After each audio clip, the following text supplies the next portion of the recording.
Okay, should be live now. Hi, Yay! everybody. Hi!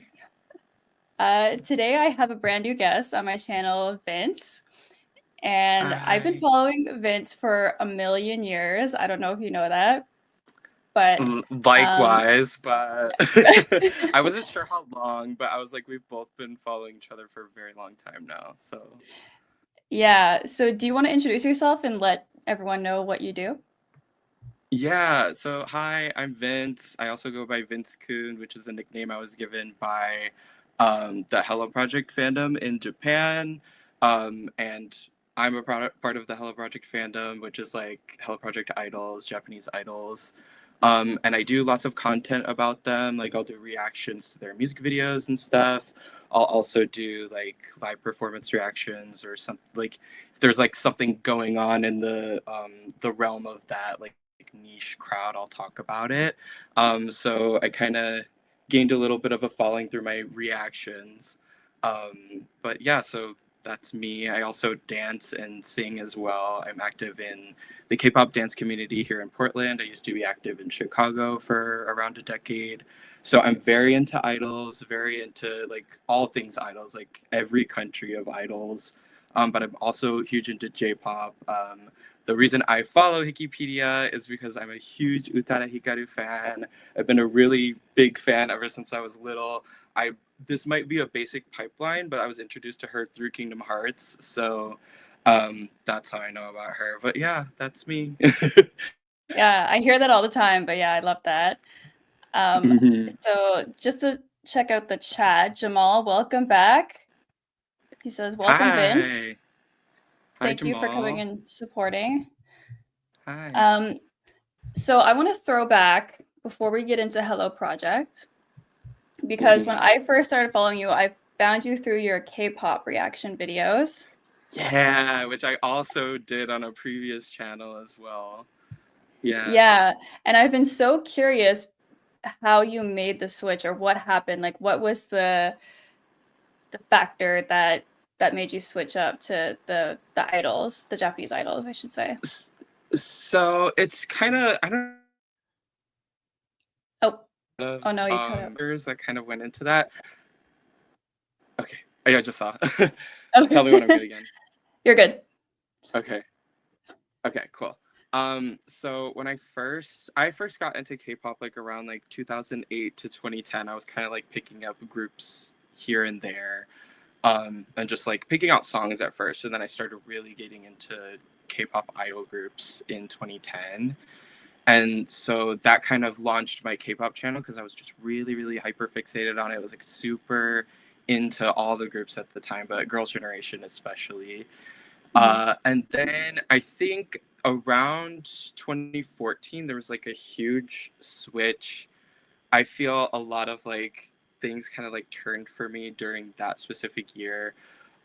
But I discovered Hello Project that year, like fully. Like Morning Musume was what drew me into the fandom at that time. And at that point, I had been really hardcore into K pop for about 4 years. Um, then as we know, well, as Girl Generation or K-pop fans might know, second gen fans will know, 2014 was not a very good year for Girls Generation. Big, huge member Jessica leaves the group like as the main vocalist, and this was like particularly hard on the fandom. Like we don't really have a lot of like closure about that, Mhm. and that affected like very personally. I think I started to see K-pop in a little bit of a different light after that happened. Not to say I didn't like enjoyed it any less, but I think unfortunately just kind of like broke my spirit about it a little bit. And right around that time, I was discovering Morning Musume, so I was like really getting into like the hustle of like J-pop idol culture and like how different it was. I was excited because I felt like at the time K-pop was taking a Western turn, which is okay, but at the time I wasn't that into it, so I decided to really pivot to J-pop idols. And the reason my channel hopped over into the second channel is also because of Girls' Generation is Jessica, because I made a video, and at the time I was monetized, so like my videos, unless they were copyright striked, I would make money off of them, and I was getting Mhm. like a partnership check at the time for my first channel. I made a video about the leaked version of the song by Girls' Generation, Catch Me If You Can. There was a leaked version with Jessica when they recorded it with her, and I filmed Mhm. a reaction video to that, and SM took Oh, you froze again. entirely. So that was like a huge. Oh, You're am I back. good now? Sorry. Yeah, but what did you say? SM Okay, cool. did something to your channel? SM demonetized my channel because that was like I shouldn't have posted like the video, but I did like like in the corner to my reaction, and that like Yeah. killed all momentum I had on my channel. Like I couldn't monetize anymore. Like I was just kind of like I had just like gotten into the swing of like getting checks and stuff, and that really kind of demotivated me. So then I was like, well, I'm kind of getting more into Hello Project now. K-pop is losing me a little bit. Like I'm feeling more inspired by these idols from Japan more. So I Mhm. decided to just I had a backup channel. It was called like Vince's K-pop 2. So I changed it to like whatever I have it Vince Kun now. And yeah, ever since that was like kind of the whole split on that. So that's kind of why I jumped Oh, over. But a lot of factors. that's so interesting. I was always wondering if it was kind Yeah. of like fandom related. Yeah, it Mhm. was. But like there was other factors to it, but that was definitely like one of the core things. So how do you find the Morning Musume fandom? It's funny because I have a friend. His name is Brett. He's like pretty well known with like the IU fandom community. Like he does like videos on her and stuff, and I think he has like a Mhm. new Twitter. He It's funny because like at the time, I don't know if you had this at the time, but they had a thing called Curious Cat, where it was like you send like anonymous messages to people and you answer your anonymous messages that you get. It was like kind of toxic, but it Mhm. was fun at the time. Like I was a teenager, and Mhm. Brett was sending me morning Musume videos.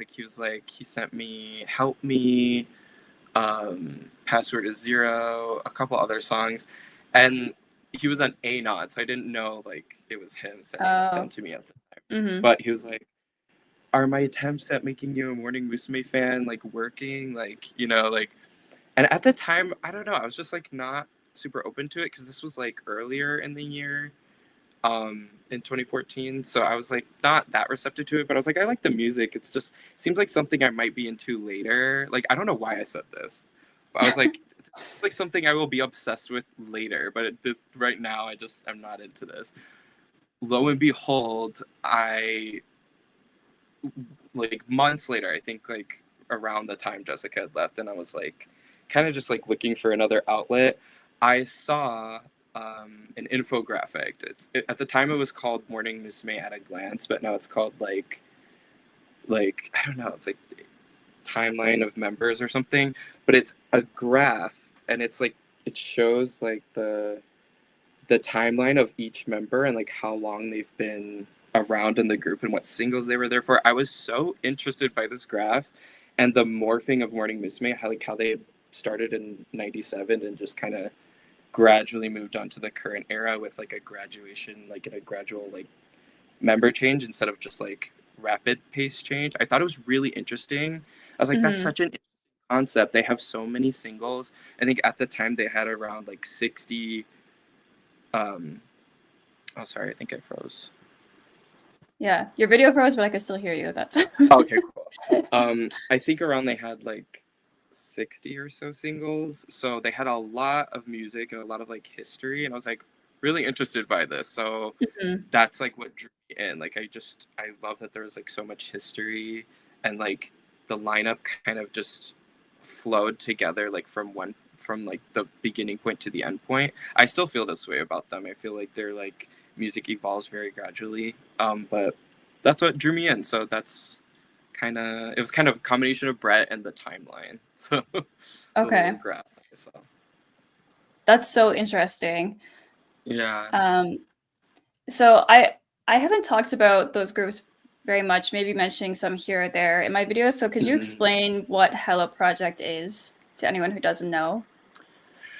So Hello Project is basically a coagulation of idol groups, and all of these idol groups are under a larger company called UFP, which is like Upfront Productions or Upfront Promotion, and they have like subsidiaries that they have different idols under.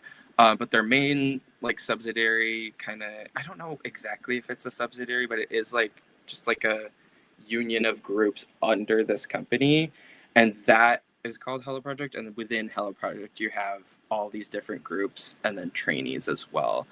Hmm. Their main flagship group and their first ever group is Morning Musume. Like that's their most famous name, and that was like kind of like its own story how that came to be. But that it started with them, and then it kind of just built off of that. Like they started with subunits, then they started adding girls to these subunits, and then they started making new groups. Then they developed a trainee system. Now they make groups out of this trainee system slash they do like yearly auditions. So yeah, it's kind of just like an idol union of idol groups under a company. So would you say Morning Musume is your favorite one under Yes, them? I Yeah. would. Mhm. Okay. What are some other ones that you're into? So there's one called Anjurumu, like they're the kanji, or I mean the hiragana pronunciation would be like Anjurumu, but in English it looks like anger me. Hmm. But I like Anjurumu a lot. There's also Juice Juice, who I'm a big fan of. They're like vocal heavy. Um, there's also Tsubaki Factory, and then there's another group called Beyonds, which is like Beyonds but with five O's. Like they have very quirky, like ridiculous names, but Yeah. for some reason I like the charm of them. But Hmm. those are just a few. There's been a lot of really popular Hello Project groups in the past. Two of them being Barry's Kobo and Cute. Those are Hmm. like big ones as well. But they've been making groups for a while now, so there's got to be like more than 30 names associated with Oh, them. yeah. Jamal, I don't think Stray Kids is under Hello Project. Stray Kids is K-pop though. Yeah, Yeah. I'm familiar with Stray Kids. Um, so does it make you nervous if you get attached to a member knowing that they're gonna graduate and not be a part of the group? Um, for some reason, no, because I feel like with like the natural flow of like the entertainment business and the cycle of things, like there's always going to be new talent. There's always going to be new people coming in. I get attached to the new girls that come in because I'm like, oh, she has a good voice, or she's really good at dancing, or like she has stage present on lock. Like if those, like, you know, like you get attached to members that come in while you're like standing your favorite or your oshis or your Hmm. biases, like so you kind of almost accept it. I don't know, like for example, my favorite Morning Musume member, who was my favorite, I didn't have the same favorite in the beginning, but she's been my favorite since the same, like around the same year I'd become a Morning Musume fan, and Hmm. she's graduating this year. And the way I see it is like it's been like 12 years. Like she was in the group for like 2 years before I had even found out. Like, so she's blessed us with like years and years of content, like so much like work that you can go back and like enjoy. And there's always like a new path for them. A lot of them still go on to be in the entertainment business. Some of them go to do solo work, which is really cool. Like they become solo idols. Others become actresses or like figures in entertainment. Other girls just like kind of disappear and become like pharmacists or something. But I'm like, Hmm. the comfort of them moving on to something like and realizing that they have like a new path and a new like dream to chase, like that's comforting to me. So I can accept it because there's always new people to enjoy there, and they want to get their start too and have their fans too. So Hmm. I think that's kind of what keeps me, you know, there. Yeah. I guess whenever I've seen their graduation on like Japanese TV shows and stuff, they Mm-hmm. always cry and it seems like Mm-hmm. it must be traumatic, but it's their choice, right? Yeah, yeah. At least with Hello Project, like most of it has been their choices. Like there's been speculations here and there, like reasons why girls actually graduate, if like management pushes them. or not. But from what I gather, most of the time, since they usually just like have a clear cut path afterwards, most of the time they have like a full reason they want to leave, and they do so, you know, with like kind of like a tone of acceptance. Like everyone's crying and they're sad, but they tend to accept it. And the beauty of it is that like both parties move on and evolve after that. Like the group will evolve without this certain girl, and this certain girl will evolve without the group, and you get to see them on their own journeys, kind of. Mm-hmm. A lot of Morning Musume has also been like a launching pad for a lot of girls as well, and other groups as well. Like even Anger Me, like I mentioned before, has a girl now who's in a J-pop group that is managed by a Korean agency. So it's like she's basically in a K-pop group. She's promoting in Korea. She's like doing all this stuff. She wouldn't be in that situation if she didn't have like the Hello Project fandom rallying her, and because she went Mm-hmm. on a survival show to get there. So a lot of them like build careers off of Hello Project, and that I think is like wonderful that it kind of gives them like a platform to do that, because we're such like a niche fandom that kind of just like sticks around for everything. So Mm-hmm. um, a lot of people in the fandom that have been here since the 2000s and the 90s. So yeah, it's really cool um, to just like see them kind of evolve. I guess I was under the impression that they would like age out and get kicked out Yeah, at I feel first. like that's a lot of the people like feel that, and you know I get it like early on, because like that's kind of how it used to be. Like that was kind of the vibe. It's like, oh, you're 24 and you're still an idol, like what the hell are you doing? Like I feel like that Mm-hmm. was vibe before, and you'll even see it like in the data. Like if you haven't like gathered by like the whole graph thing, I'm very into like data and info and stuff and numbers and things like that. So Mm-hmm. when you look at it, like girls are graduating from Hello Project, and just like idols in general are like much like more on the older side than they used to be. And people are chasing their idol dreams a lot older now, and people are staying a lot longer. What I noticed with the Hello Project groups is the girls are staying for like long periods of time and graduating at like 28, 29, 30 now, instead of like before it was like 18, 19, 20. Like that Yeah. was the commonality. So Mm-hmm. um yeah, I would have maybe had a different answer like 10 years ago, but now I think it's definitely like less about aging out and more about just like you've found something else to do and you've grown out of it, you know? Because not everyone who's like an adult has time to like be an idol and like go on all these like schedules and travel the world and tour. Like you want to settle down after a while. So I think Mm-hmm. like naturally there's going to be a lot of people that like feel like they age out, but the number is higher now, which I like. So Yeah, that seems like a really good change, and I it gives me like it. hope for the industry. hmm Same, yeah. Like give people a Hmm. chance after they turn freaking 25. Like that's not the end of people's careers. Yeah, Yeah, I feel but like there's still in Asia at least there's this stigma towards women who are like over like 27 and yes, and it's so not skewed married and mhm. because the guys are can be like full idols into their 30s and 40s. Like you see that with Mm, J-pop and K-pop. Like Super Junior is a K-pop group that's been around since '05. They just released a new album. Like they are still yeah. promoting it. Half of them are halfway through 40. So I'm like, you know, like let's Hmm. assess the tables, you know, make sure equal. I want to see mamas Yeah. out there, you know. Yeah. But the fact that a lot of them have had successful careers after they graduate from their groups too is really Yeah. fun to see. I'm actually a huge fan of Goto Maki, Yes, I love Gotomaki as well. and I got into her Yeah. as a solo artist, and then I found out that she used to be in Morning Musume, and You will not believe this. I actually in 2010, like around the same time I was discovering K-pop, I discovered Lady Rise by mhm, Gotomaki, because she did like some like a thing with, I think like there was like a producer called Sweet Black. She did like a thing with that yeah. producer.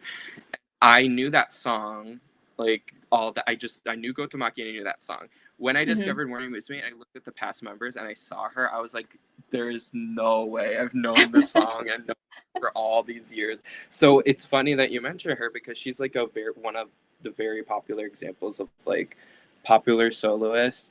Another Mhm. one I will name drop is Sayashi Riho. She was a ninth gen member. She Mhm. graduated like 10 years ago when she was 17. Now she's 27, but she signed a deal with Avex recently and she just released an EP. And I'm like, that's like so huge for her. Like she was like the morning Musume ace 10 years ago, and now look at Oh, her. wow. Like Yeah. it's so cool. So, how do they pick a leader? Because I was reading up a little bit about leaders and when they graduate, and it seems like they have like Uh-huh. a more rapid turnover where it's like if you've been in the group for a while, then you have better chance of being a leader, but then you might graduate the Mm-hmm. next year. So then like Yep. it kind of cycles like that. Yeah, so that's typically how it is. We've had like such interesting data with this group, but typically that's how it is. Like, someone will be the leader if they are either a like senior in age, like by a long shot, or B, they're the most like senior in the group. Like for example, uh, there was a member who when I joined the group, there was a member from the sixth generation, and there was no members in eighth or in seventh or eighth member or seventh or eighth generation in the group at the time. So it was just this one sixth gen member, and then ninth, 10th, and 11th gen members. And she was the leader because she was like the most senior. She'd been there since '03. She graduated Mhm. in 2014, so she was graduating. So they picked like all these girls had just joined the group in the past like 3 years. So when they transferred the leadership over after she graduated, they just picked the oldest one from the oldest generation. Arguably, she was a trainee, so she had the most experience, but they do typically lean like oldest member of the oldest generation inherits the title, and then they Mhm. kind of spread like this sub leader title. They don't really do anything like extra, really. They just kind of like support the leader, but they assigned like a sub leader role to either one or two girls, and normally like one of those two will be the next leader depending on who's in line to graduate next. Like these girls plan their graduation sometimes like 1 to 3 years in advance, and they'll be like, okay, Okay. this is how much my contract is. I'm going to end it in 2026. It's 2023 now, like, and they re-sign like contracts like after, it seems like every 2 years, because it doesn't, like the girls kind of just call it off like at a certain point. Mhm. um I'm not sure how their contracts work, but it seems like it's loose enough to where they could call a shot to graduate within like a year or 6 months before it happens. Okay. So they kind of just give leadership to like who's not gonna graduate soon and who's oldest and who's uh like next in line generation wise. Most recently they had a girl from ninth gen was the leader, and she had joined in 2011. She's 28 now. She just graduated, and they gave leadership. They skipped a generation. They went down to 12th because the next girl in line from the 11th gen, my favorite, Mhm. she she was like, people were thinking she was going to be next to have the leadership, but they skipped over her, and then she announced graduation like for next year shortly after. So we are like, okay, that makes sense. Like she didn't take the title because she's like, I'm not going to be here for much longer. Normally they want to, I think, give leadership to a girl who's going to be there for like at least another year or so. Okay. Um, so I guess I want to know like the particulars about a group. Like what draws you in and like what are you looking for when like say a new group comes out? Like what would hook you? Oh no. Vince, come back.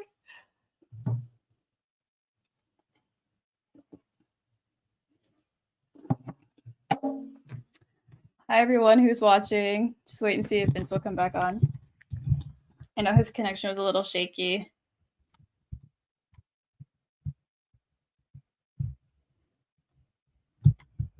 So how's everyone else doing tonight?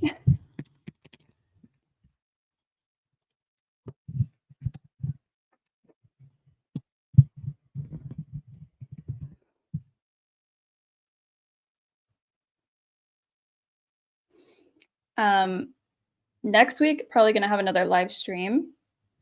Oh, Vince is back.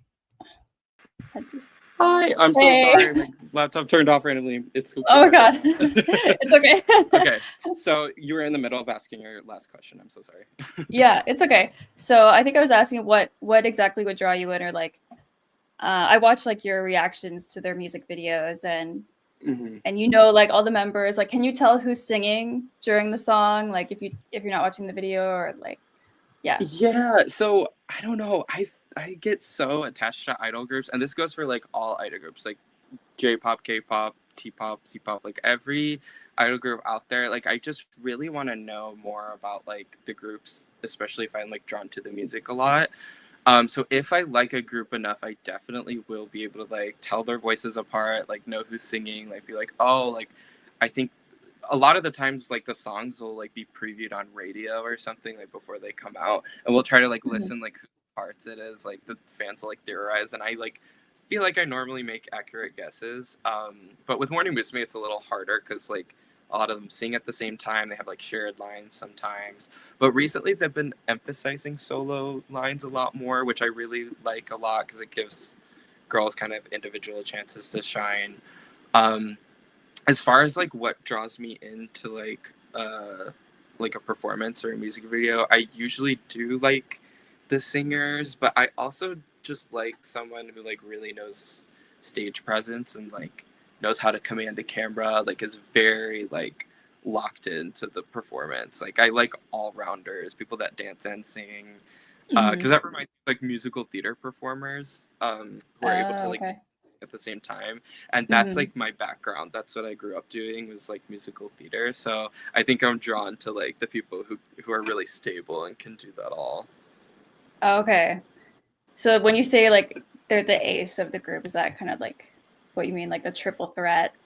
Yeah. So Yeah. when I use ace, I guess it's kind of more like what the company sees. Like for me, like an all-rounder is just like someone who's just like does it all, like can really sing, like really provides the vocals, like has good stage presence. An ace to me is like someone who like the company puts forward, like they are in the center, they are like, and they can do, they're usually an all-rounder, but like they are like, and they may not be the best at everything in the group, but they are like the ones who like you think of them when you think of the group. That's like an ace to me. And I feel like most of the people in like the fandom would say the same thing. So Okay. Do you find the fandom is very like nice and accepting in the, at least in the English speaking side? yeah, well, I would even say like the Japanese fans are like even more nice and more accepting. At least like the ones I've interacted with, like they're very very nice. They're excited that you even like know what Hell Project, that you even like know a song. Like, so Mhm. I find them really accepting. The international fandom, I think it just really depends on like what community you're on, like which platform and stuff. For instance, I used to be on like Twitter and X, but I think it just got way too like, people kept like analyzing each other's opinions too much, and it got like way too much for me because I was just like, I would put out an opinion which would just be like, oh, I really think like this is great, and then I'd have like people in my comments like, but why not this, and like that, I'd be like, Mhm. so I think they're nice and they're accepting for the most part. I think everyone's just really excited about like whatever their favorite group is or whatever their favorite girl is, that if the conversation is about that, they kind of get a little antsy or they get like defensive of certain members. But I'd say Mhm. generally Hello Project fandom is pretty accepting, pretty nice, also very loyal.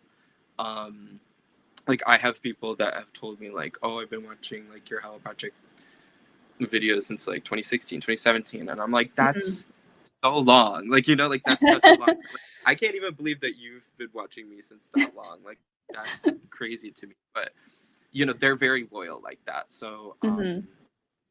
I think that's very very cool of the fandom. Like, we stick around for a while, we stick around for each other, we stick around for the girls. So I'd say generally, yeah, the fandom's really Mhm. nice. There are some bad seeds though, but I think Yeah. that's every fandom. Yeah.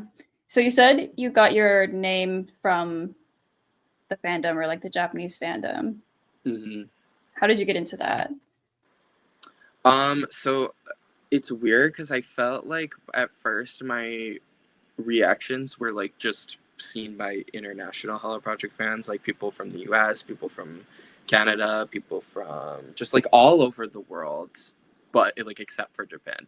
And then Mhm. like in I'd say like I was doing that for like 2 years, and then like 2017, 18 came, and I started getting like a lot of views from Japan and a lot of comments from Japan. So then I started having my friend Kiki, who's fluent in Japanese, subtitle my videos, and that just kind of like carried the channel and like got a lot of like Japanese traction on my channel. And still to this day, like my core audience is Japan. So I always try to get Kiki on the subtitles. I've been getting better at Japanese, but I still can't like subtitle my own videos. I'm not at that level. So something I think is so cool is that when I started pivoting to like dance and singing content, because I've always been doing that, but I've been doing reactions for way longer on the internet.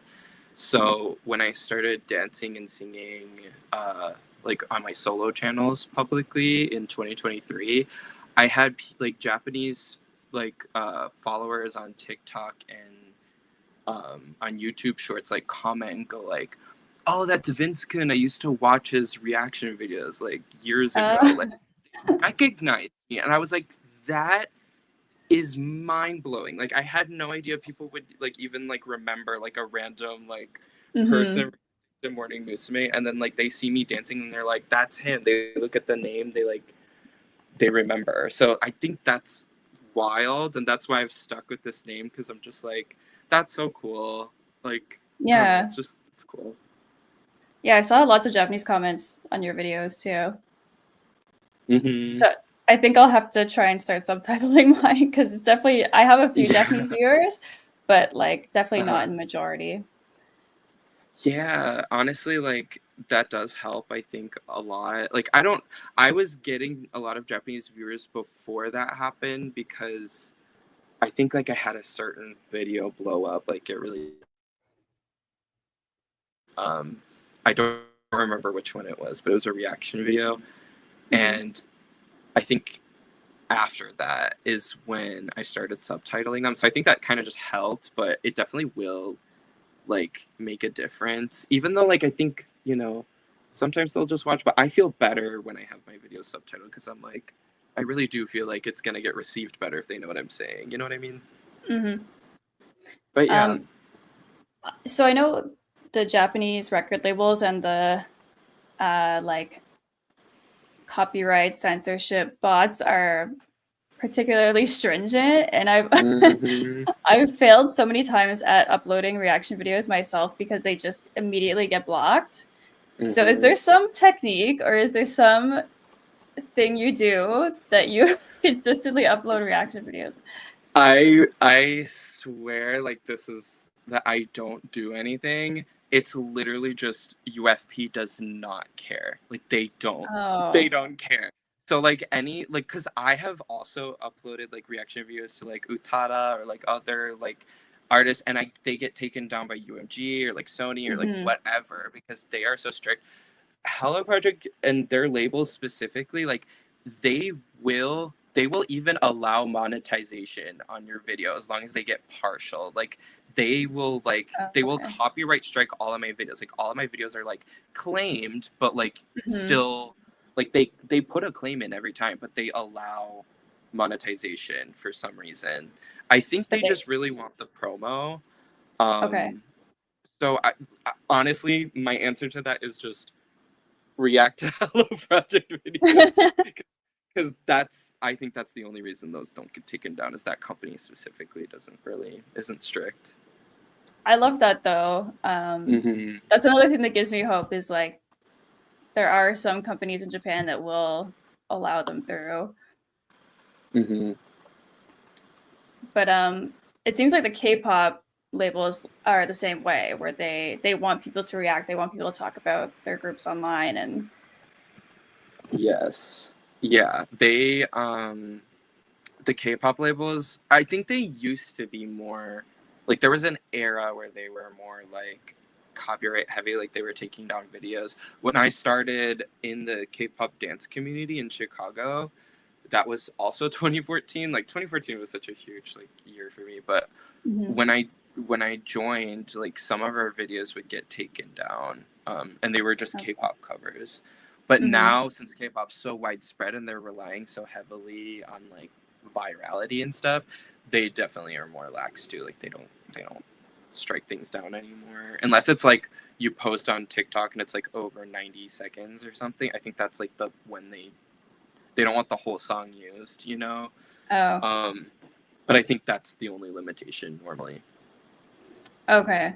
I managed to get an Utada reaction up in a video like a couple months Ooh, ago, but ooh. it I like buried it in a longer video, so it was like an Uh, over 10-minute video, and then the reactions in the middle, and then I cut up the reaction so like I don't just let the video play. Like I would only cut in the video when I actually talked and had something to mm-hmm. say. So I think the Yeah. problem before was when I would just let it the full thing play, Mm-hmm. and that Yeah. Yeah, that'll definitely make a difference, I think. I've also seen like I think some reactors do this who like rely heavily on AdSense like revenue. mhm. Um they will do the same thing, like they'll make the video really small or they'll like cut it up, they'll pause it a bunch of times and talk about it. Like they'll do like a window view of like their browser or something. Like there's definitely like doing that will get you around it too. It's just a little bit tedious because I have Yeah. it so easy. All I have to do is like plug the video in, like time the sound, and then I upload. Like it's so easy. Mhm. So I feel bad for like K-pop reactors who like can't post the full song, and then also you like like you can't. You have to cut it up so much before they come at you. So Yeah. yeah. I have a couple of reactions that I just left on my channel, but they got muted Uh, by yeah. Universal, and then I get the comments that are like, "There's no sound. There's no sound." I'm like, I know. I know it's terrible. It's terrible. I'm just like, Mhm. just follow the rest of the world. Like we're all gonna hear the song anyway and see the video Mhm. anyway. Come on. Yeah. Does Hello Project do the thing where they won't upload the full music video to YouTube, like old school No, J-pop, where they would upload the like no, TV songs but yeah, or like the whatever? short, yeah, like the Yeah. 30-second one or like the short or whatever. No, and I'm happy that they did. They tried. There was like an era where like they tried to do that, and I don't know how much they actually like read international comments or listen to international fans, but there was an era where they tried to start doing that, and we were like short version. Like there's a there's a Juice Juice music video that still the full video is nowhere to be found. Like when it's unreleased, but they promised like a release of their music video for a song called Fiesta Fiesta, Mhm. and all we have is the short version. Like it's on YouTube. Like it's I think like a minute 30 like out of like the whole 4 minute song or whatever. And yeah, that's all we have of it. And that was during that era where they were trying to like kind of cheap us, and we were like, no, because I Mhm. know because I do have some other like J-pop like artists and idol groups too outside of Hello Project that I listen to, and I've seen that and it's I hate it. Like I'm just like Mhm. I'm happy. It seems like a lot of them are uploading full music videos now, like retrospectively. I Yeah. think there's a group I like called Triple A, Mhm. um, and they are starting to like upload their music videos in full. I think so. Yeah, but I know what you're talking about. It's that short version Yeah. stuff is rough. But they So don't are really you do that, which I'm happy about. okay, that's good. Are you into AKB and those groups? So very like mildly, it's funny because I know more about AKB because of K-pop than when I was like more into Hello Project. Because after I'd say like from 2014 when I really um shifted into. Can you still hear me? I think my video Yep. just froze. But okay, so Okay. from 2014 until I'd say like around like 2018, there's like this period where I was just like really mostly listening to Hello Project. Like I was still on a K-pop dance team. I was still exposed to K-pop and listening, but it was more casual. And then they had a survival show to make a K-pop group called Produce 48, which was a mix of AKB48 members and like their adjacent like groups mixed with K-pop trainees, and they made a group called Aizwan. And one of my favorite K-pop idols is Miyawaki Sakura from HKT48, and Hmm. she's in like a new K-pop group now. But um, I Is she when the I one? during that time when I was listening to K-pop, I'm so is she the sorry. one? She She was probably is is the she, one. yeah, so she originally was supposed to go into XG, and then Oh she no. that's a different That's Sakura. someone Okay. else, but I know. Hmm. Yeah, I know who you're talking about though. Hmm. But she was like a main AKB48 member, like top 7 like Senbatsu. Again, like I'm so Hello Project coded that like during that time I was not like paying attention to like other idol promotions. I was just so there's so much going on in Hello Project. I was so like fixated on it. But once Produce 48 happened and I really liked Sakura, I kind of started like looking into like that, and she was like top members of like AKB. She was like with all like the OGs and stuff, like singing singles with them and things like that. And then she just like left it all to be a K-pop idol, which I thought was really really interesting. But I'm familiar with a lot of their music. Like I don't know, I probably know like compared to like the biggest AKB fan ever, if they're at like 100%, I probably know like 10 9-10% of like AKB things. Okay. um but I mean I still enjoy, Hmm. you know, I enjoy it from time to time. I like that they're on streaming now. That's very nice. Oh yeah. I remember this brief era where K-pop fans like crossed over briefly into J-pop because they all got into, I think it was Nogizaki. Yeah. Do you I remember? remember. Yeah, And then they Nogizaka 40, Nogizaka, 47, yeah. 46. Like there's a um, number in there too. whatever number it was. Um, Yeah. and then they would kind of like find Namie Amuro, and then I don't know who it is now, but Yeah. I think I know what you're talking about because like um there was a Nogizaka girl, or maybe she was in a different 40 Sakamichi 46, whatever they call it. Maybe she mhm. was in a different group, but her name's Hirate Yurina. I think that's who it is. She like signed briefly with the largest K-pop agency ever that Sakura actually has signed to. She's in like a K-pop group under the largest agency now.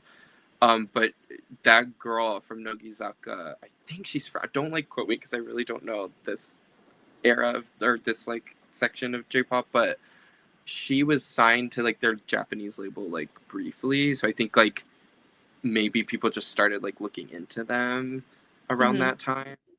I think that's what happened. But yeah, now there's like just this huge crowd of people. But there's kind of been like pushes to K-pop or from like the K-pop fandom coming in waves, like especially in the Hello Project fandom. I feel like a lot of people are former K-pop fans or like also K-pop fans, but like kind of dove into that second or used Oh, it as a okay. gateway. Mhm. Do you ever feel like you're like cheating on one or the other? Like if you listen to AKB, are you cheating on like Hello Project? No, I don't really feel Okay. that. Maybe when I was like a teenager, I was like more loyal or like I'm like more like into like oh no like I want to support my groups, you know. But I'm very much like maybe it's just because I'm 29 now, but Mhm. maybe maturity has blessed me with just like being like, oh, if it's good, I'm gonna listen to it. Like I like it, Yeah. I'm just gonna listen to it. Like I like this performance, I'm gonna watch it. You know, I I, Mhm. I like that I don't really restrict myself anymore because I also like when I was a K-pop fan, I would like look at like J-pop and be like, oh, and then when I was more into J-pop, I'd look at K-pop and be like, but now I'm kind of like now that I'm into both, like I'm like I love it all. Like, you know, I just kind of embrace it all. I embrace the differences of everything. If I'm more in a J-pop mood, more in a morning musume mood, I'm gonna listen to them. If I'm like, oh, I haven't delved into the AKB, you know, discography in a while, I'll have like a session where I listen to them. You know, I kind of just like throw my earbuds all over the place. So yeah, I don't really feel like I'm cheating on anything. I kind of feel like I'm just exploring, I guess, is more what I feel. Hmm. Yeah, I guess I kind of felt like that in the beginning too. Like I've always been such Yeah. a J-pop hoe, and then when I started getting into K-pop, it was like opening Yeah. Pandora's box and like Yeah. Yeah. You kind of discovering feel like that way. Mando pop and like Hmm. yeah. But now I Yeah. feel the same where it's like if it's good, I'll definitely listen to it. Like Yeah. I And everything is so much more accessible now. So it's like, mhm. why not? Just, Yeah. expand your horizons. Mhm. I still felt that way when I started listening to like a male artist and like when I reviewed a male artist, I was like, Oh, yeah. You're like, no. who am I? That's that's kind of me too, because Mhm. I do gravitate more towards female artists and girl groups and Mhm. female solo artists. Like I'm just more that's more me. But I do listen to male groups and I just like I have more of an interest in girl groups and the girls. Yeah. So your Japanese pronunciation is pretty good. Yeah, So yeah, thank you. did you start kind of studying because of J-pop or like Yeah. yeah. So this has happened with both Korean and Japanese. It's like just over time, like being exposed to the language and so much media. I'm also just very like linguistic coded. Like I love learning new languages. Like I took Spanish in school for 7 years and that like turned me semi fluent. So I can always understand what people speaking in Spanish are saying. And my partner is Spanish, so like it helps with like his family and stuff, and I can speak there and like understand what they're saying and stuff, and that's really useful. Yeah. So I've always been like language coded and just like liked learning languages. So like I picked up a little bit of like Korean and Hangul. Like I know how to read and write in Korean and I can understand some stuff. But with Japanese, like once I started getting into Hello Project back then, like I definitely just started like looking at lyrics all the time. Like something helpful that Hello Project used to do. They don't do it anymore, which is kind of sad, but they used to hard sub all of their music videos in English with the Japanese lyrics below it. So I Oh. would always just look at those and analyze it and listen to what they're saying. And that Mhm. was cool. So over the years, it's just been like a gradual thing where I've improved by exposure. Mhm. But I will say, it kind of skyrocketed in 2023 and 2024 when my TikTok channel took off because I was doing dance videos with the Anger Me girl that I mentioned before. She was on a survival program called Produce 101 Japan. Mhm. Um, and she was on that and like all the Hello Project fandom was like really behind her and rallying behind her. And so I was like, I'm a dancer, like why don't I dance next to her video, like her fan Mm. cams from the show. Mhm. So I did like dance covers and like would put my videos side by side, and that's like that blew up. Like I think I got like two videos that have over 1 million on TikTok. And most of them are just Japanese people like commenting and stuff. And Wow. from that, like just got a huge influx of Japanese followers, and they would DM me, they would comment and stuff. So I started just replying. Like I started just being Mhm. like, okay, like what's like I have this like Romaji keyboard that I could just type in, and like what do I know, what do I don't know. So I just started checking things in translator, like pulling knowledge from like lyrics that I had studied, or like Mhm. just googling things like when to use this, when to use that, like just doing language study kind of on my own. And that really helped me a lot. Like I started like finding myself having like DM conversations with like Japanese people that would just like strike up a conversation with me, and that was so cool. Being able to respond to Japanese comments was so cool. And then I started doing singing videos as well, and I wanted Mhm. to make sure pronouncing everything like super accurately, and I didn't want to make a fool of myself, so I like would study and practice, and then I would get comments like like you when I close my eyes this sounds like a Japanese person, and I'm like, Oh. hey, like I like it just doesn't like I feel like I'm not good, so I'm always like trying to get better, but maybe that's like what's made me so good is like I've practiced so much. Mhm. but definitely like having like a Japanese following and like like people to reply, like you want to reply to people because like I want people to know that I'm like appreciative and they watch me and like Hmm. you know want to be able to communicate with fans. So like I think that really propelled everything. So Yeah. Being able to use a keyboard too makes it yeah, so that is much so easier. useful. I really like. I really hope I am not put into a situation soon where I have to like write in Japanese because I'm cooked. Like that will not happen. Like I have gotten so used to the keyboard, just like telling. I can even Yeah. use like the um the dial set one. I don't know what that's called. Like the 6 set like hiragana one. I can even use that pretty well, Hmm. but I don't know how I'm ever gonna write like kanji. Like how do you do that? No, my one of my Japanese friends was saying too, even Japanese people don't know how to write kanji now because you just You type could in just you can just type hiragana and it. then it like guesses the kanji and then you just flip it Yeah. over. It's a But thing now. yeah, um, yeah, I love Japanese as a language, and I think that's so Me cool that too. you're so good at languages. Is that like what you do as a job Thank or like you. what you went to school for? No, No. like I went to I like I said I did Spanish in school for 7 years, but I've never no, I've just like been really into like world culture. Like I would like my goal in life is to be like fully fluent. Like I can talk to anyone who speaks these languages, English, Spanish, Korean, and Japanese. Like I would love to Hmm. be like polyglot of those four specifically, and I think I can do it. Like I think I will be able to do it. I just I need to go to Japan and immerse myself. I need to go to Korea. Like I want to go to all these Hmm. places. So, not anything I've studied in school. Not just like kind of a hobby mostly. I did though. Since I'm part Arabic, I took Arabic in community college, and I did Okay. pretty well. Like this Hmm. teacher was like, people don't do well in this class and whatever. I was like, okay, I got a B, and like Hmm. tried my hardest, and like usually she would like compliment my pronunciation and stuff. So I think it's just like a natural skill. Like I don't think it's something that Yeah. like, but it takes time to learn languages. So I'm not like I can't just be taught a language in like a week and know. But Yeah. um, Hmm.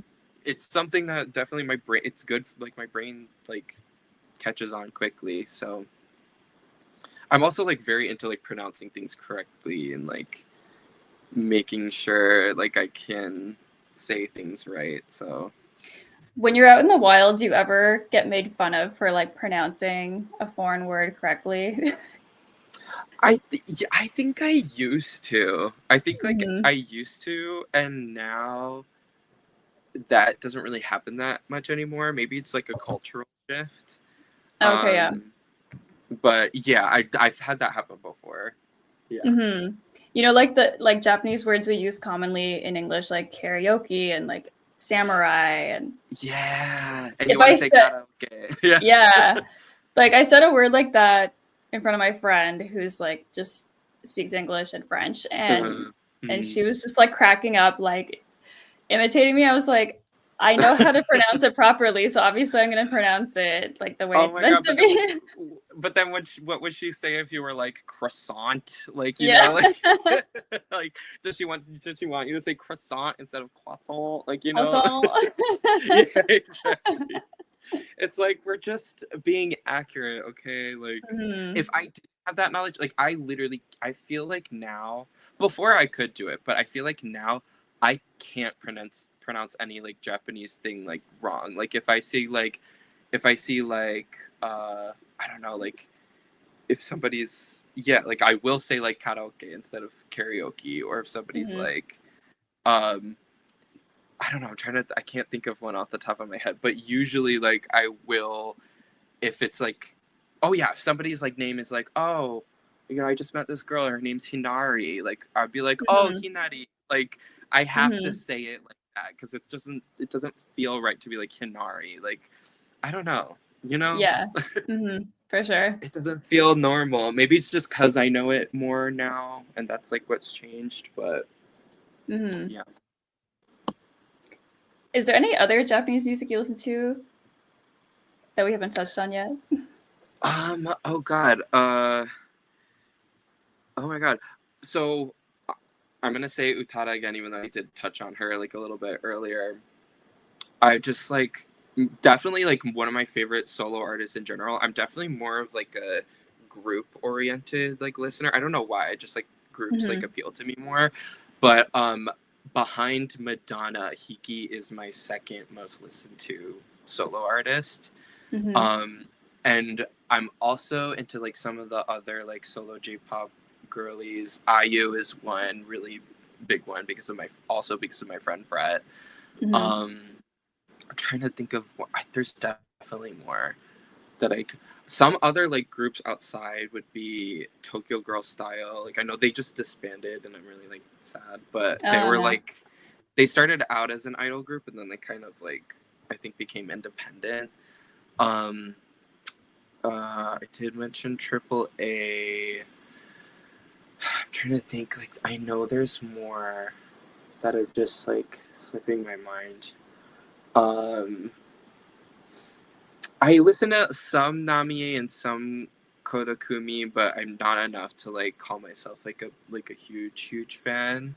Mm-hmm. Uh, I listen to like Japanese video game composers a lot, just because like I'm a huge like video game nerd. Um, I if you ask me about certain artists, I probably could tell you which songs I like. Do you um, listen to 5E? yes, yeah, I listen to Oh 5E yeah. as well. Yeah. Hmm. Yeah, I'm Yeah, really I happy because love them. they recently said they're not disbanding. The fans were like Ah, good. I panicking remember that about scare them. happening, and I was like, Yeah. why? Like, I thought they just released their album, like, Mm-hmm. Capture. Like, it was crazy. Like, I thought they just, I thought they were just taking off, Yeah. So, yeah, I do like 5E a lot. Yeah, that's one. Oh, and that reminds me of Perfume. Perfume, I really like. Okay, yeah. Mm-hmm. Um, and then there's like a few other, like, there's like some, like, uh J-pop groups that kind of emulate K-pop groups. Most of them have been like created through like Korean networks or Korean companies that have like Japan ties or like ties with a Japanese like label or company. And Mm-hmm. those I really like too because they're basically K-pop but they're in Japanese so I can understand it more. Mm-hmm. JO1 is a boy group. Like they were the first season of Produce 101 Japan. That's I really like them a lot. And then the newest girl group from that, or one of the newest ones, is Me I, who I also really like a lot. Um, and yeah, some 48 groups here and there.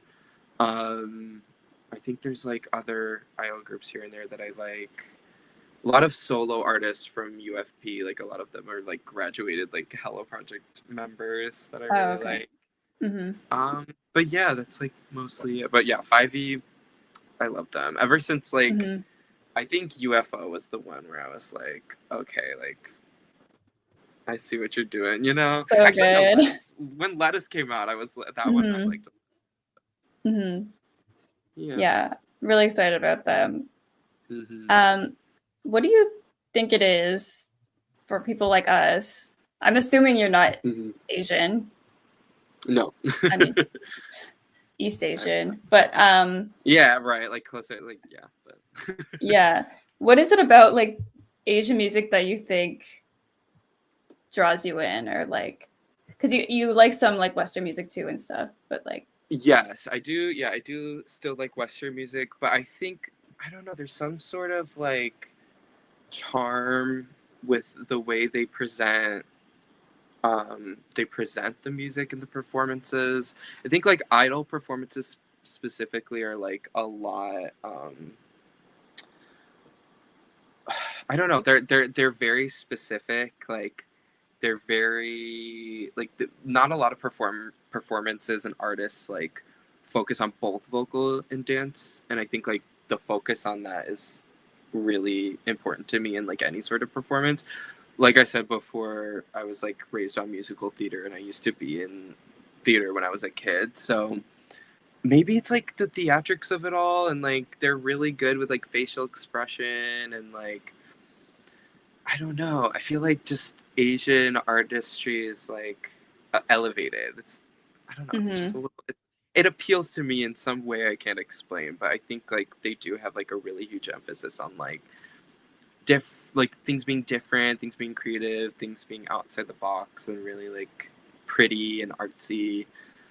Yeah. So I think that's what draws me to it. Also, just like this sonically, I don't know. The languages are nice. You know, they sound nice Mhm. on the ear. The producers have like only gotten better throughout the years. So um, yeah, I think there's a lot of reasons. I don't know if there's like a singular one, but Yeah. um, yeah, I think there's a lot I of things that draw us in.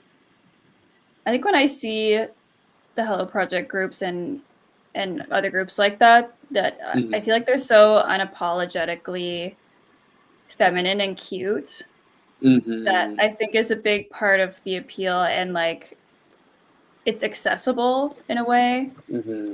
I feel like in the Yeah. West, like femininity is presented as like very sexual, and Yeah, that's a good point. um it's like Hello Project is almost like embracing the innocence of youth. This It sounds really really weird, but no, that's true because like you'll even like hear it like they say like seishun a lot in like the lyrics and stuff, and that's like a huge like point to like that a lot of the groups sing about. And yeah, I think they are like unapologetic about a lot of it. Not only the cutesiness of it, but like also like just like being like cool and like a confident female. Like that's like kind of a theme that they've leaned in the past like decade or so, where it's some people have had like a little bit of like an issue with it because they're like, oh, like I don't like they call it cool hello. They're like, oh, I don't like cool hello as much as like mhm, overly cute like traditional idol hello project, which I mhm, love. Like I love that, but I also love like the cool chic kind of side of it because it doesn't ever come off like, at least with hello project, it doesn't really come off as hypersexualized ever. It's more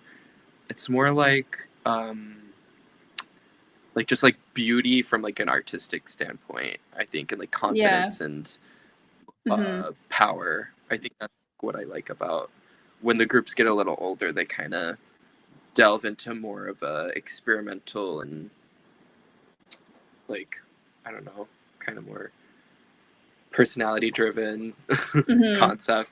But I love it all. I love all of it unapologetically because there's so many facets to like being a girl, you know. Yeah, I think about the confidence thing a lot too, where when I'm watching Mm-hmm. music videos or lives where Mm-hmm. the girls like turn and stare down the camera, and Mm-hmm. or like how much confidence it would take to just sing solo in front of Yeah, like thousands of fans. And I I know. guess I guess from my point of view, like I feel nervous even just like taking a picture. So Mm, uh yeah, I don't know. I often wonder like how it would feel to be like in a music video, and if I don't know, like I don't even want to like make eye contact with people. So just like I don't know. I guess I admire yeah. that a lot with like these young girls and young women who are like they turn Mm, and like stare down the camera and they're like, this is my song and this is my yeah. moment, and yeah. Yeah. Yeah, the confidence just like it's so, and that's going back to like what draws you in, you know? Like you just Mhm. see them being so confident on stage and you're like, wow. And the beauty of it is like I think compared to the K-pop industry, the J-pop industry is more forgiving of flaws. So they don't Mhm. debut these trainees and girls that are absolutely perfect, that have it all down, that have been trained and worked, and like sometimes they will like have a girl that's been training for years and like is really Mhm. on her craft, and like obviously like girls like that, people who prepared years like deserve to debut, but they do take their chances on like girls who like maybe aren't the best singers or aren't the best dancers right away or don't have their look Mhm. completely together. And it's so cool to see them like start out as these like wide-eyed, like their solo comes up and they're kind of like, and Yeah. then to like see them years later and they're like the leader of their group now, or they're like a Mhm. senior member, or they're at their graduation concert and they're like confident, they have this Mhm. like intensity in their eyes now, and they're like so seasoned, and you look back and you're like, wow, I was a fan when she joined, and now look at her. Like, that's, I think, the biggest appeal of it. It's just so cool to see them grow and to see them Hmm. start out and just end up where they end up, and it's always inspiring. Yeah, that's really interesting. Although I always worry about any kid getting into entertainment. But I think, True. yeah, like watching them grow Hmm. and growing with them too, obviously. Hmm. And I guess that's part of the appeal of like these groups too that cycle members. You must be so excited when like new members come in. Yeah, it's really exciting cuz you never know, like, what their stories are, what their skills are, what they can bring to the table, and it's cool to kind of see that come to fruition, like, slowly. Like, sometimes you see it right away. Some girls like skyrocket and they just take off like they were ready, and other girls like take a little bit more time. Um so yeah, I always get really excited because you know Hmm. you could be looking at someone who's gonna do really amazing things um, once that happens, and like it's cool to kind of start off like, oh, like I'm kind of just like feeling out their abilities now to like becoming like a really huge fan of them. So yeah, that's always exciting. Hmm. Yeah, I often wonder, going back to like the appeal of Asian music, and you said like it was very creative. I always felt that way Hmm. too, where it Hmm. was so much more of a creative space than American music, and Hmm.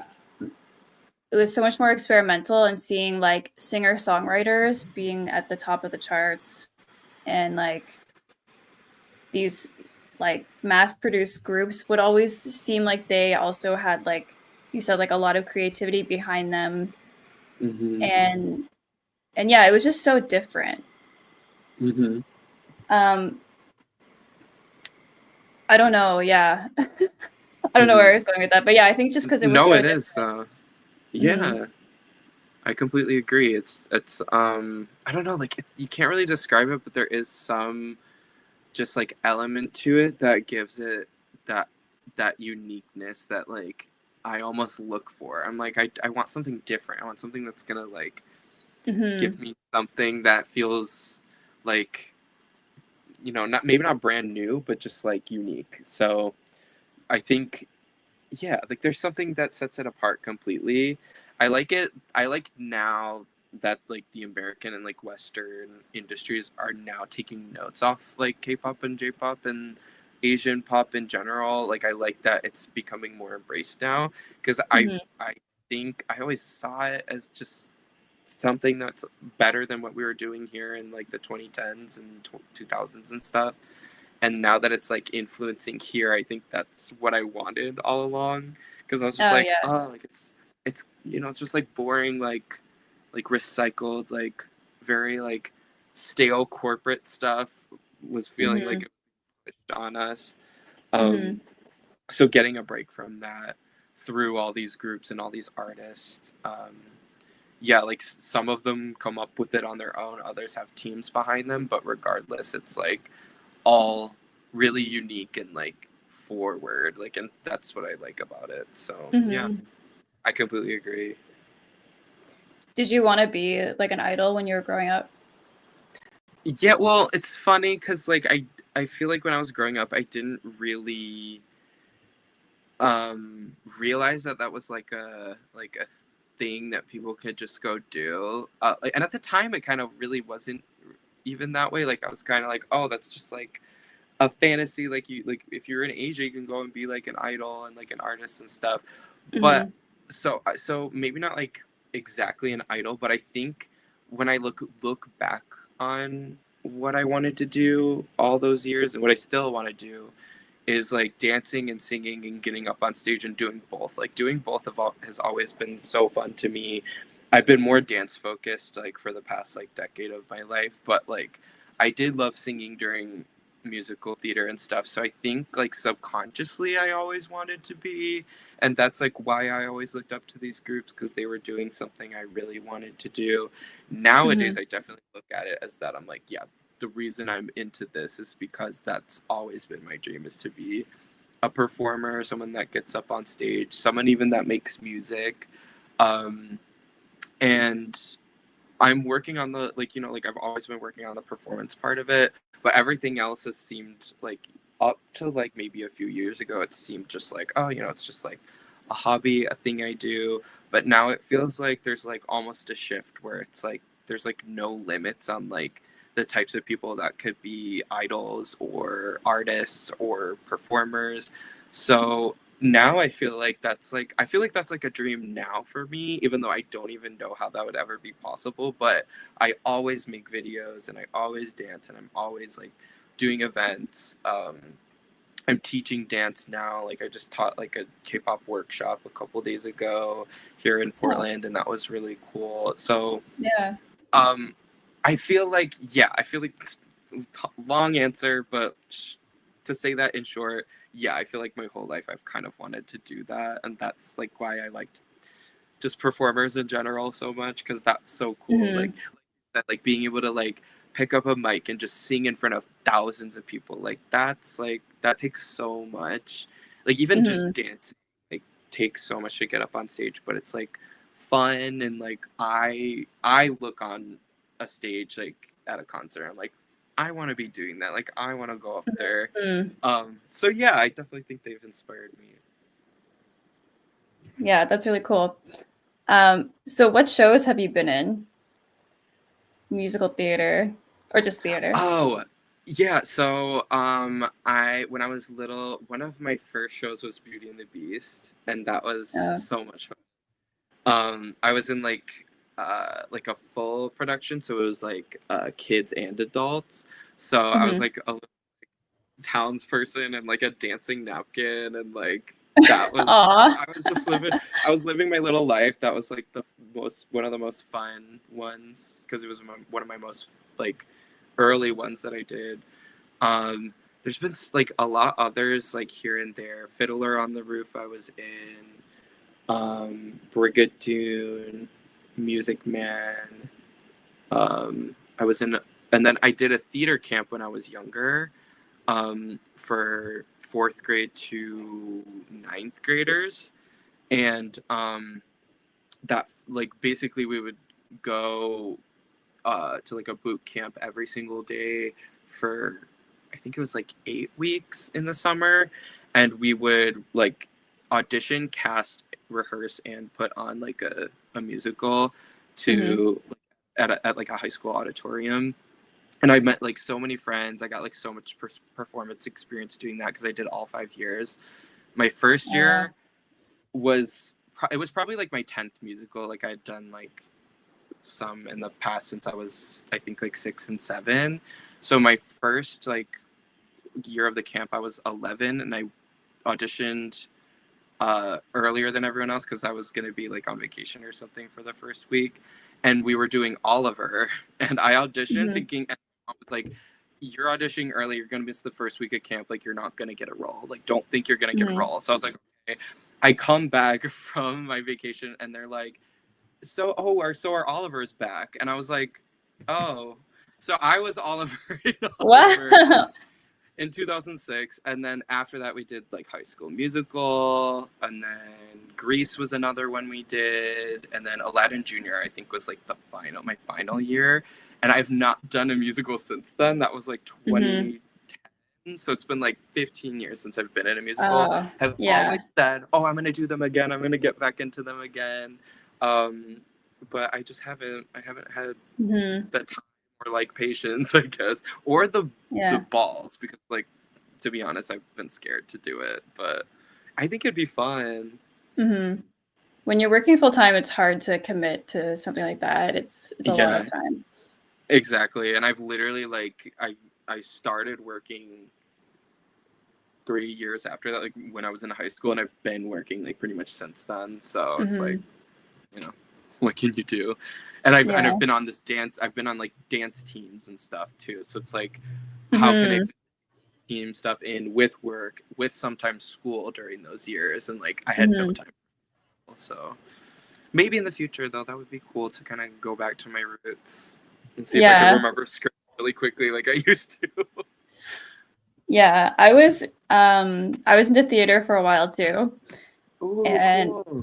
I did quite a few plays when I was growing up. I do really like musical theater, but I hesitate Hmm. to say love because I don't know as many musicals as I should. Yeah, Like I know the I like don't really really big either. ones, but like a bunch Same. of them you just named, I've never heard of. Oh, So, it's funny because the only ones that I really know are the ones that I was like in. So like, okay. people are like, "Oh, what's your favorite musical?" And I was like, "Oh, I like blah blah blah." And they're like, "Oh, you don't know?" And then they'll name like another one, and I'll be like, "No," because like I Yeah. hardly ever watched musicals because I'm the same. I was the same as you. Like I was in musicals and I like doing them, but I wasn't like a Mhm. musical fan. Like I wasn't watching them all the time. I did Oh. see Wicked though in Mhm. Chicago on Broadway. That was really fun. Oh, But amazing. other than that, I haven't seen that many musical performances that weren't me or a family member in them. Mhm. So yeah. Yeah, I've seen Wicked and I've seen The Book of Mormon Hmm. and Lion King now. Mm.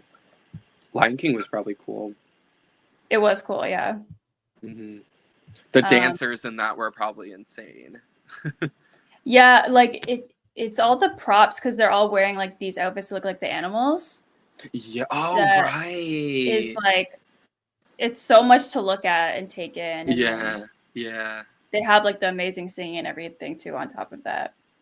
Hmm. But yeah, I think the only musical kind of I was in was Charlie and the Chocolate Factory. No, stop. I And always wanted to be in that one. I saw that my friend was in that and I went and saw it. I was like, mhm, I do that one. That's cool. What was your part? I was an Oompa Loompa.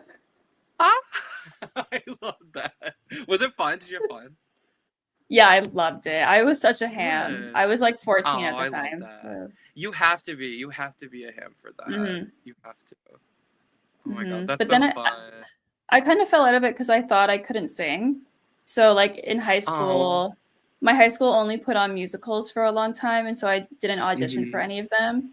And then like I went to Same. see like it's the Yeah. confidence thing. And then I was. Yeah, I was shot. I went to see one when my school put it on, and like everyone in it couldn't really sing that well either. So You're like, oh, I could have done this. That's yeah. so funny. That's a, but you know, like there's even like musical actors that like don't sing as well as like, you know, like the other ones, but there's like roles that aren't supposed to like sing Hmm. perfectly, or like, you know, you can have like certain acts, like some people cast people in certain roles to have more power versus others. There's nothing wrong Yeah, with that either. So, but yeah, you know, you should have just done it because you're like, I oh, know. there they are, like being mediocre. Yeah. And I work in animation now, and Oh, cool. a lot of people in animation are into musicals as well. And That makes sense. yeah, and I keep joking with some of my coworkers, like, "Oh, we should make like a company musical theater troupe, like Oh, put on plays and like make oh, the whole company watch us." that would be so cool. And then you guys could turn it into an animation. That would be the Right? coolest idea ever. Yeah. Aw. But so you record singing videos too?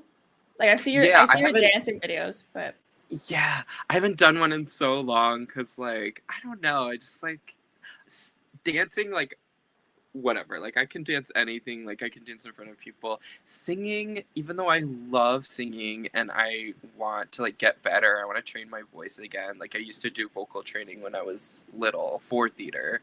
mhm, And it was so like I loved singing, but like I'm not as confident. I'm not nearly as confident in my singing.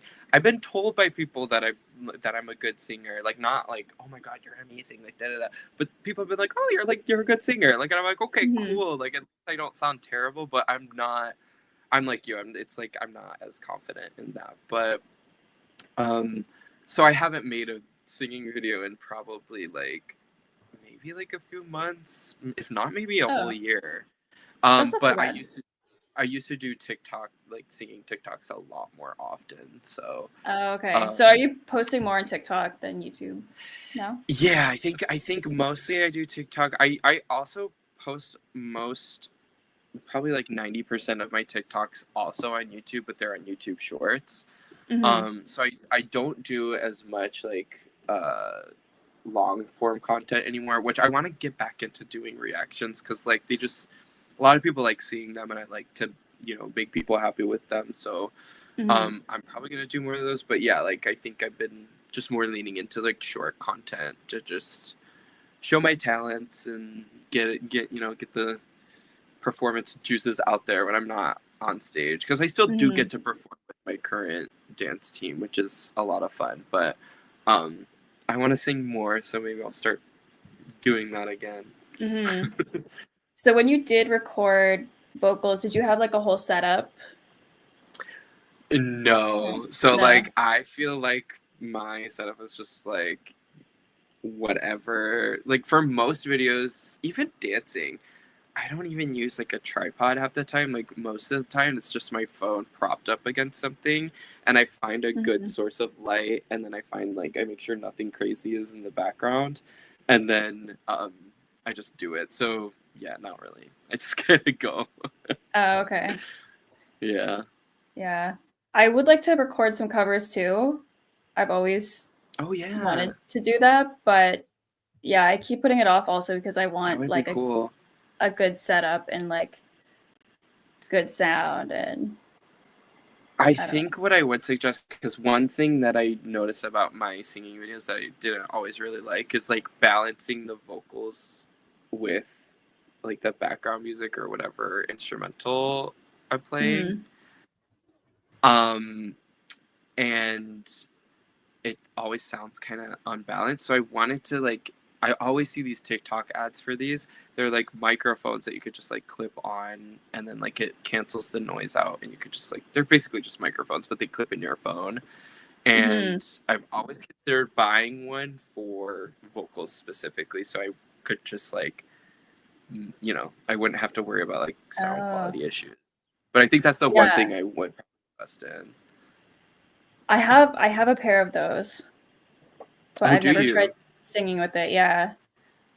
Oh, yeah. I wonder if singing would be like better or worse than like talking. Just like, Mhm. I wonder if it would like make any difference or if it would sound good Mhm. still. But Yeah. I don't know. I guess cuz my my partner is really into music as well and he like mm-hmm. records guitar and we recently got Ooh. this whole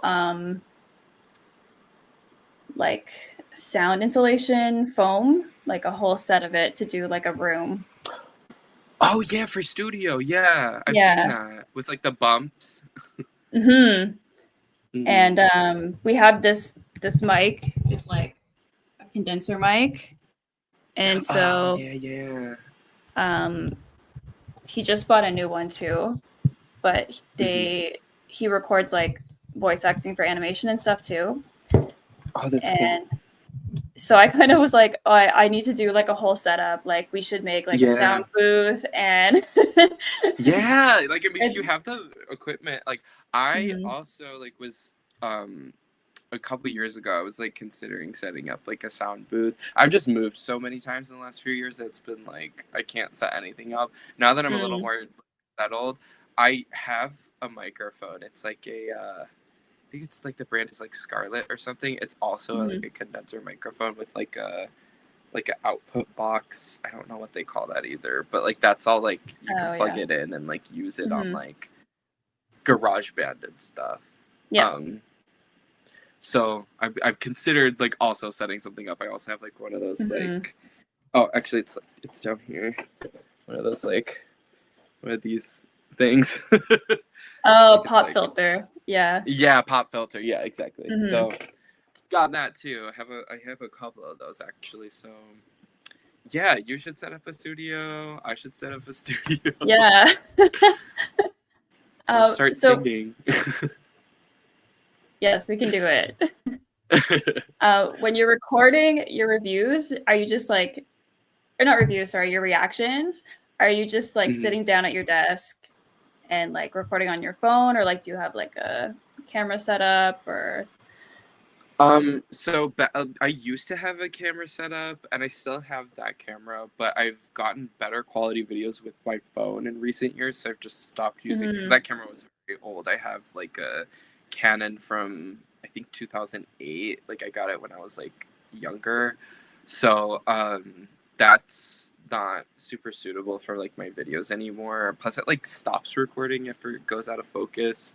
So I have to like figure out what's wrong with it, but it's just easier to record on my phone. So in recent years, I've recorded mostly on my phone. So I have this, it's actually like what's lighting me right now. I have like a clip-on like tripod thing that like my phone just like slides into one half of it, and then the other half is like a ring light. Oh, So okay. that's what I use now. So it like clips to my desk. So I do sit at my desk, and that's like typically what I've done in the past is just either sit at a desk or like at a table or something I could just like put easy lighting on and or use natural lighting. I've done very many like improvisations throughout the years, but nowadays it's like desk and my tripod for my phone, and then the ring light, and that's it. Okay.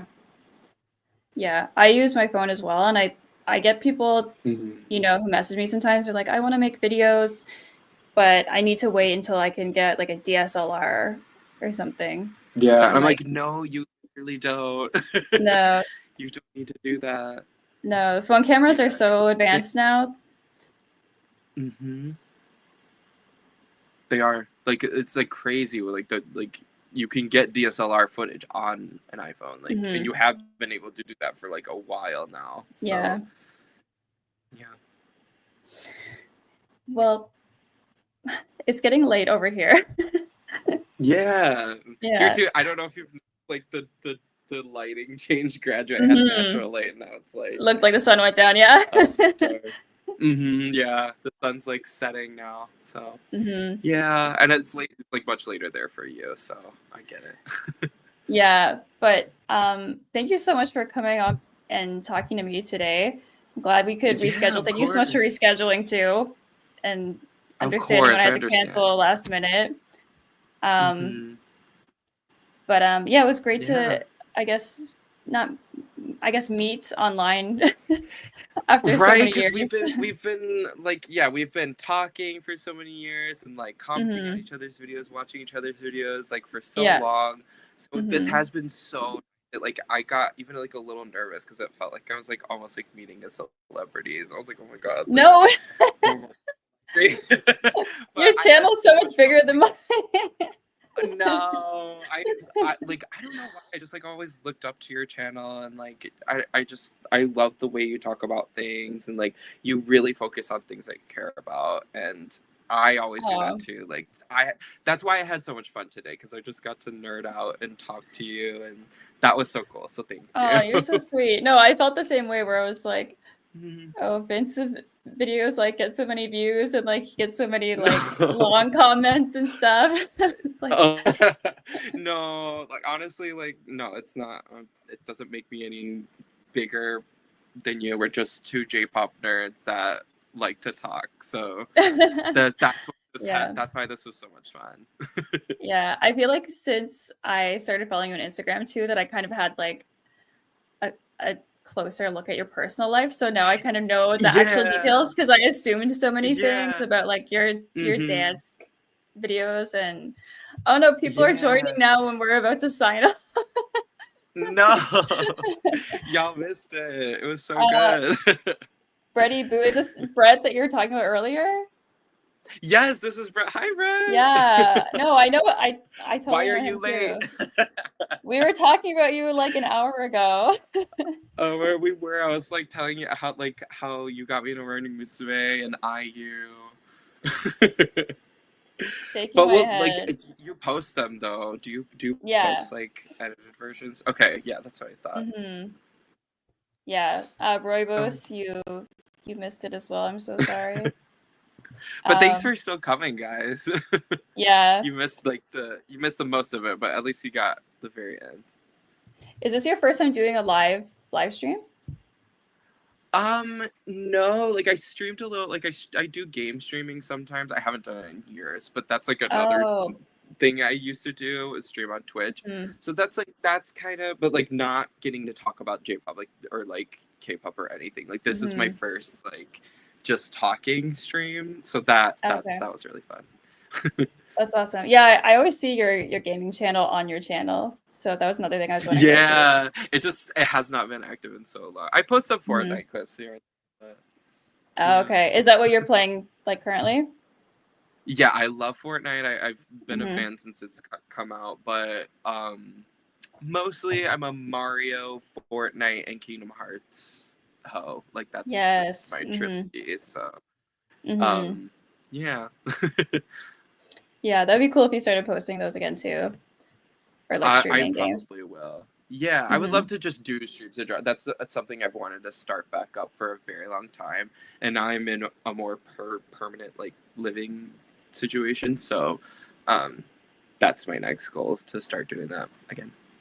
Have you gotten your partner into like J-pop or any of that nerdy stuff? Um, so he's like been when I met him, like we met through like a K-pop like Zumba Oh, class. So like we're both really? like K-pop fans Mhm. already.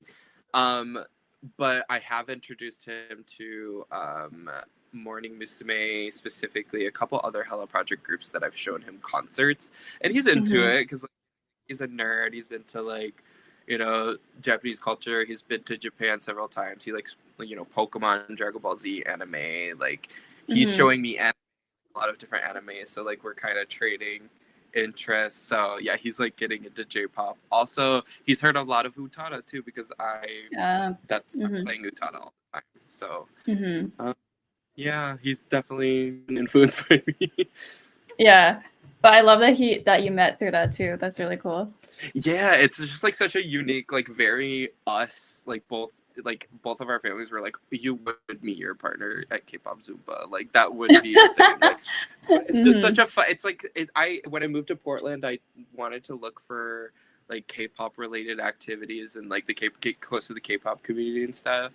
And that was Mhm. the first thing I did was that K-pop exercise class. So, and it got me a partner. So that was a good decision. But yeah. Mhm. So he's into dance too. Yeah. So, and he's actually on my Mhm. dance team as well. So Oh, okay.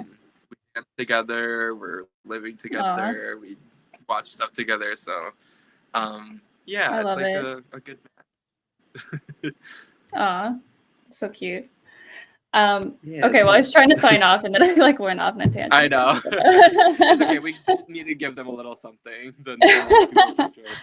Yeah, Roybos says do another one. Yeah, we could certainly do another one.